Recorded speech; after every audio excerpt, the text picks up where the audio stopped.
Hi friends, welcome back to our YouTube channel. நான் உங்கள் சூரிய பிரகாஷ் வர்மா. இன்னைக்கு இந்த வீடியோவில் என்ன பார்க்க போகிறோன்னு சொன்னால் சில பேர் சொல்கிறாங்க I can understand English but can't speak in English. I can understand but can't speak in English. எனக்கு புரியுதுங்க பட் பேச முடியலை. அதுக்கு காரணம் என்ன அண்ட் புரிஞ்ச இங்கிலீஷை பேசுகிறதுக்கு என்ன பண்ணணும், மெத்தட்ஸ் என்ன, அதுதான் இந்த வீடியோவில் பார்க்க போகிறோம். இது வரைக்கும் நீங்கள் நம்மளுடைய யூடியூப் சேனலுக்கு வந்ததே இல்லை, இதுதான் ஃபஸ்ட் டைம் அப்படின்னா ஒரு வாட்டி சேனலை சப்ஸ்கிரைப் பண்ணிக்கோங்க. பதில் இருக்கக்கூடிய பெல் ஐக்கானை கிளிக் பண்ணி எனேபிள் பண்ணிக்கோங்க. நம்ம ஃப்யூச்சரில் அப்லோட் பண்ணுற ஒவ்வொரு வீடியோவும் உங்களுக்கு நோட்டிஃபிகேஷன் மூலிமா வந்து சேரும். Let's begin the video. First of all I can understand. வாய்?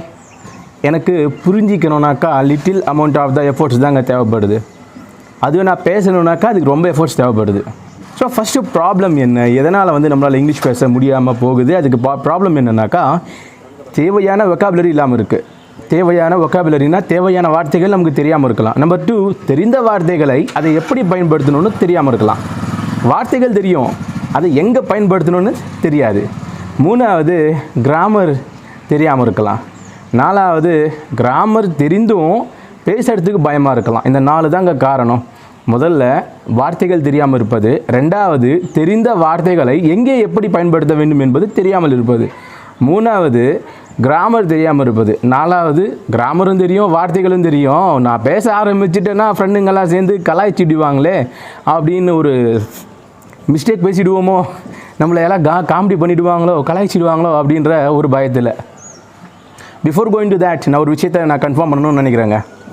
யூடியூப்பில் வந்து எல்லையில்லா கண்டென்ட் இருக்குது, சினிமாவை பற்றி இருக்குது, என்டர்டெயின்மெண்ட் பற்றி இருக்குது. அதெல்லாம் இருக்கக்கூடிய நேரத்தில் நீங்கள் இந்த வீடியோவை பார்க்குறீங்கன்னா you have A interest to speak in English. அந்த இன்ட்ரெஸ்ட் இருந்தால் போதுங்க முதல்ல வந்து உங்களால் ஸ்டார்ட் பண்ணிட முடியும். நம்ம வந்து நிறைய வார்த்தைகள் கற்றுக்கணும். வொக்காபுலரி என்பது என்னங்க, இங்கிலீஷில் வந்து ஒவ்வொரு சுச்சுவேஷனுக்கு ஒவ்வொரு வார்த்தைகள் இருக்குது. அந்த வார்த்தைகளை வந்து வார்த்தைகளாக இல்லாமல் ஃப்ரேசஸாக பார்த்துக்கலாம். ஸ்டாக் ஃப்ரேசஸ் இருக்குது. நம்ம ஒருத்தரை விஷ் பண்ணணுன்னா ஸ்டாக் ஃப்ரேசஸ் இருக்குது. ஒருத்தர் கையில் சாரி கேட்கணுன்னா அதுக்கு ஸ்டாக் ஃப்ரேசஸ் இருக்குது. அதே மாதிரி விஷ் பண்ணணுன்னாலும் பர்மிஷன் வாங்கணுன்னாலும் ரிக்வெஸ்ட் பண்ணணுன்னாலும் அட்வைஸ் பண்ணணுன்னாலும் எல்லாத்துக்குமே வந்து ஸ்டாக் ஃப்ரேசஸ் இருக்குது.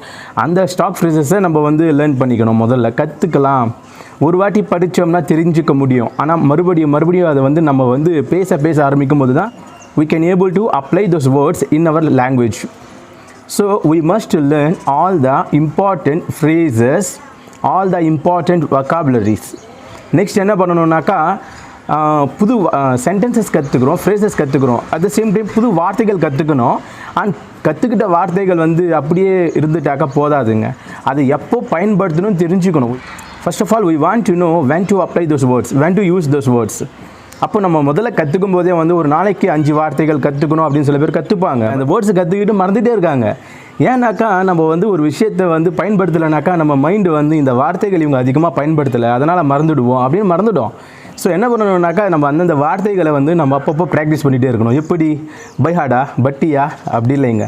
இந்த வார்த்தை மீனிங் என்ன, அது எப்போ, எங்கே, எதனால் பயன்படுத்தணும் அப்படின்ற விஷயத்தை நம்ம மைண்டுக்கு நம்ம இன்கிபிட் பண்ணிகிட்டே இருந்தோம்னாக்கா அது ஆட்டோமேட்டிக்காக நம்ம பேசும்போது அந்த வார்த்தைகளை கொடுக்கும். ஓகேங்களா?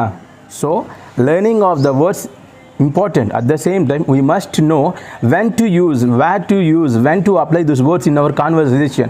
We must learn that. ஓகேங்களா? அதனால தான் நான் சொல்லிட்டு இருக்கேன், ஒரு நோட் புக்கை வச்சுட்டு இந்த வார்த்தையை எப்போ பயன்படுத்தணும், அதுக்கான எக்ஸாம்பிள் சென்டென்சஸ், இந்த சென்டென்சஸ், இந்த ஃப்ரேசஸ் எப்போ பயன்படுத்தணும்ட்டு மென்ஷன் பண்ணிக்கிட்டோம்னா அதுக்கு அப்பப்போ நம்ம ப்ராக்டிஸ் பண்ணிகிட்டே இருந்தோம்னாக்கா நம்மளுடைய கம்யூனிகேஷன் என்பது க்ரோ ஆகும். தேர்ட் வந்து கிராமர் தெரிஞ்சால் மட்டும்தான் நம்மளால் பேச முடியுமானாக்கா grammar is important but not mandatory.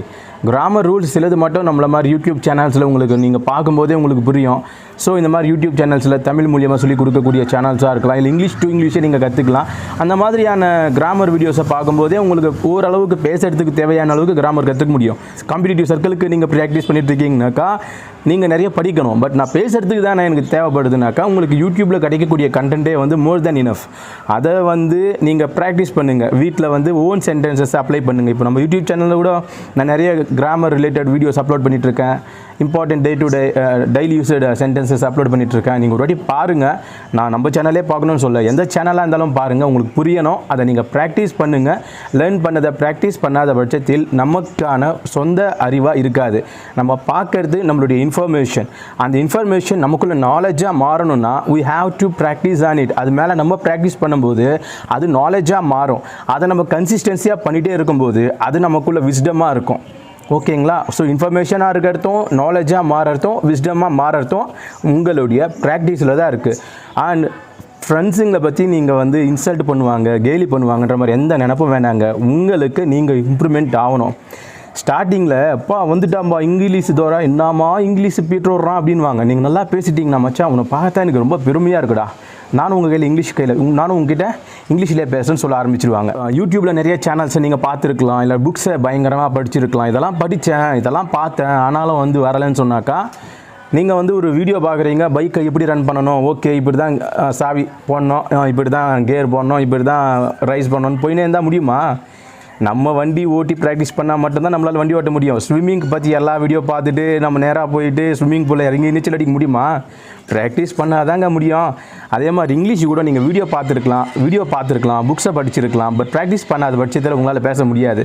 So first practice பண்ணுறதுக்கு என்னென்ன பண்ணணுன்ட்டு just a minute method, journaling method, நிறைய மெத்தட் நம்ம யூடியூப்பில் தனித்தனியாக அப்லோட் பண்ணியிருக்கேன். நீங்கள் அதை பார்த்து ப்ராக்டிஸ் பண்ணுங்கள். All the best. தேங்க்யூ.